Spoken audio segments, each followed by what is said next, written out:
And here we are, one of the biggest events is out in NHL 25, and this time I have to say, EA did a really good job. And the event is great, in my opinion better than it ever was. And I hope that all the future events will just be as good as this one. We also have a Supernatural event for people who are not saving or grinding and just want to make some cards to add to their teams, and some of the cards are actually worth having in your team. Hello YouTube and welcome back to another NHL 25 video. Have to say, I love the content and love what I've seen so far. And the fact that by just playing the game we can get a free random fantasy card is just awesome in my opinion. And it definitely wasn't on my bingo card to see that yesterday. So really need to give EA credit for what they did, and I really hope that this is just the beginning of the changes we will see in Hockey Ultimate Team. So let's start with Supernatural event and MSPs we can make. We have Vasilevsky, Al, Yossi, McKinnon and Jagr, who at this stage of the game can be one of the most impactful cards to have in your team if you don't have any of the chase cards like X-Factor captains or hologram icons. We also have some of the lower overall cards to help your lineup for the objectives, or just if any of these players make your team or is your favorite player. And to say, Tim Stützle, Jacob Trub, Rasmus Dahlin or Brandon Point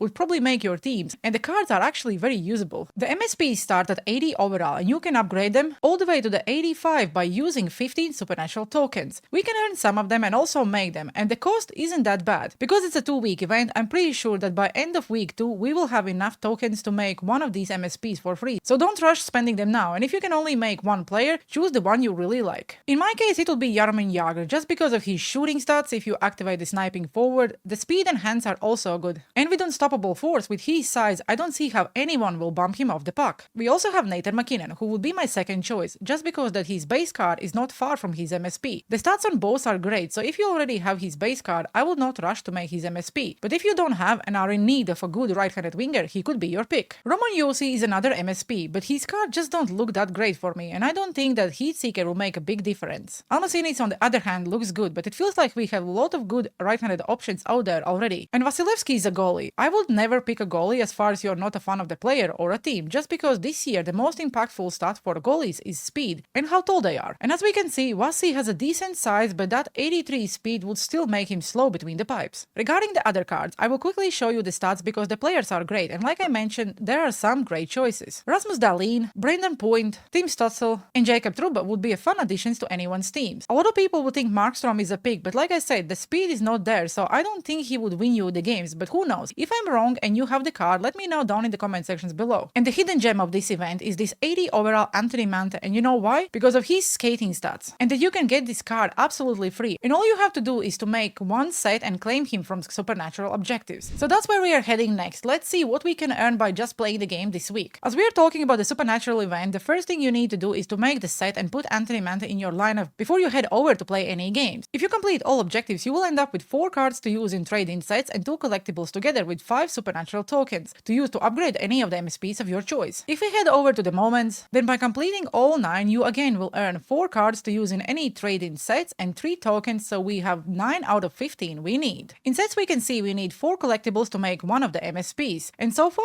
we earned only 2, but you can use some of the free cards you earn to make remaining 2, as we get 377 overalls and 178 overall card already, and all you need to do is earn another card somewhere, so that's the last 2 collectibles and you can make yourself an MSP. You can also gamble and trade in 7 collectibles if you want for a chance to pull any of the non-MSP cards, but the risk is you may end up with an 80 overall card, but if you want to risk, why not? Because as already mentioned, the point and other cards would be a really good additions to your team. But that's not all, we also have a new wildcard. That's where you can earn even more freebies, so that's where we are heading next. As you already know, I'm a big fan of the mode because I really like how less time it actually takes to complete it, and you actually end up with a lot of XP, a lot of freebies, and in general, you earn quite a good rewards. If you are free to play and casual player and you are not really willing to go and play, let's say, rivals or champs, then Wildcard is a perfect mode for you. By completing Wildcard, you will earn 3 packs with 70 plus players and 176 player with some coins and another 2 tokens, and by completing all, you will get another X-Factor Series 1 player choice pack. And that's a huge thing, because why not get more free cards to use for a trade-in set for that X-Factor captain? And no, I'm not ignoring the fantasy collectibles you can earn on the Wildcard, because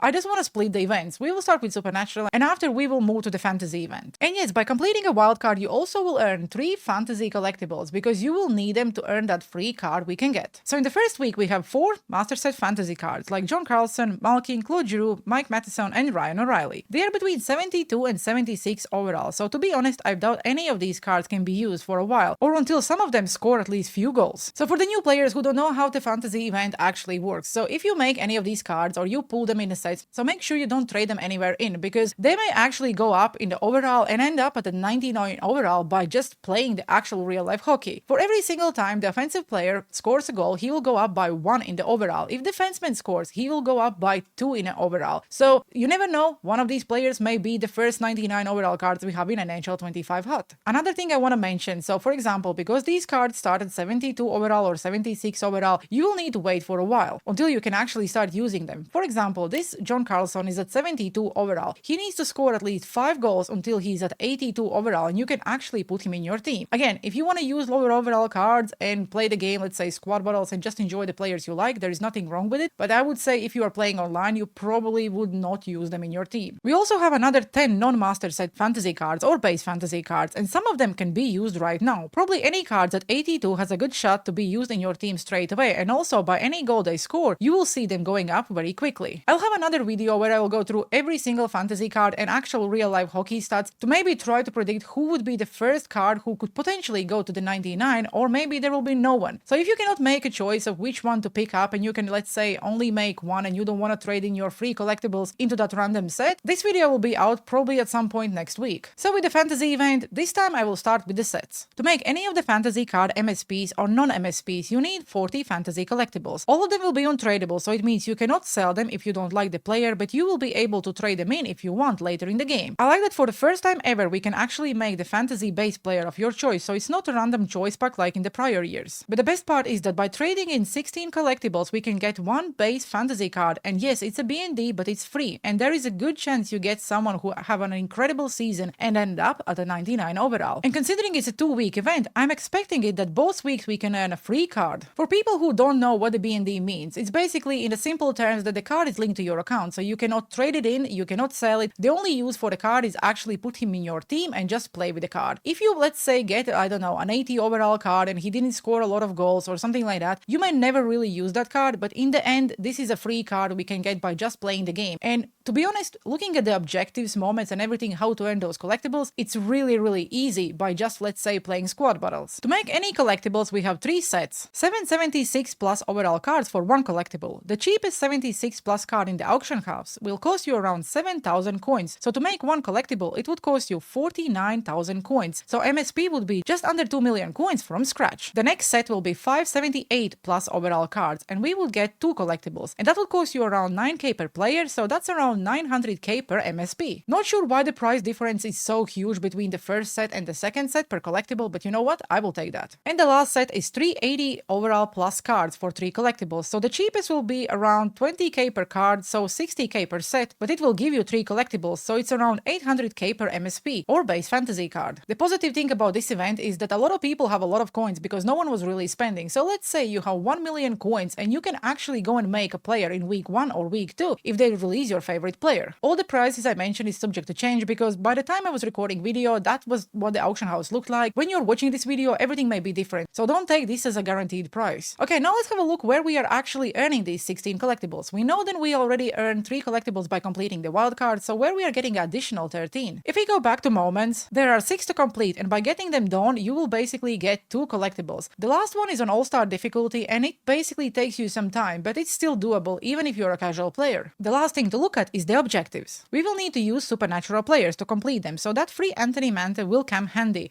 And if you make one of the MSPs, make sure you add them to your lineup because, as always, we have the games played, so it means players stuck. So 2 players in your lineup means you only need to play 15 games out of 30. If you have 3 players, it means you only need to play 10 games and so on. By getting them all done, you will earn another 11 collectibles, so that's it. You have enough to get that B&D base fantasy card, and I hope you get someone who ends up scoring a lot of goals. One thing I want to point out, the way I will do it, I will start with the moments and I will just get them out of the way. Then I will put the players in my lineup, and that's only when I will start playing the games. Make sure you put the right cards in your lineup before you go and play rivals, let's say squad battles or even champs. Because by putting all the players in your lineup, you can not only grind for one objectives, but also for both, for fantasy and supernatural at the same time. And don't forget, if you play squad battles and semi-pro for 2 minutes each period, you can also get the competitive ones done, or any others you need. You can also put the Anthony Mantha in your wildcard team, because you can use him as your wildcard, but you will not be able to complete the fantasy objectives, because unfortunately for the fantasy objectives, you only need to play squad battles, rivals, or hot champs. So in my opinion, squad battles will be the quickest way, but in the same time, we also need to open 4 daily logging packs, so technically there is no rush. You have 4 days to complete every single objective, and I think that's plenty of time to play the mode you like. Sorry guys for a long video, but this time there was just a lot to cover, and to be honest, I'm really happy about all the changes I've seen so far. The free cards, a lot of grind, you earn a lot of players, you earn a lot of coins, and in general, this weekend will feel very rewarding if you play Hockey Ultimate Team. Yes, it will all take you time, there is no easy way of completing all these things. For some people, the moments will take quicker, for some people it will take longer, but in general, it's all doable, even if you are a casual player. I'm a Division 4 player, and I was able to win the moments and Superstar, so if I can do it, you can do it as well. It's really great to see all these positive changes in Hockey Ultimate Team, and I'm happy that EA finally realized that they need to make some changes, because in the end of the day, we all want to play Hockey Ultimate Team and just enjoy the game. So hopefully every single event going forward will be as positive as this one. As you may notice, I didn't cover the packs because I really don't think there is a single pack in store to actually worth opening. Yes, there is a pack where you can get a guaranteed base fantasy card, I'm pretty sure, but that will cost you a fortune, so I don't really want to talk about it. As always, thanks guys for watching and have a good one. See you on the ice.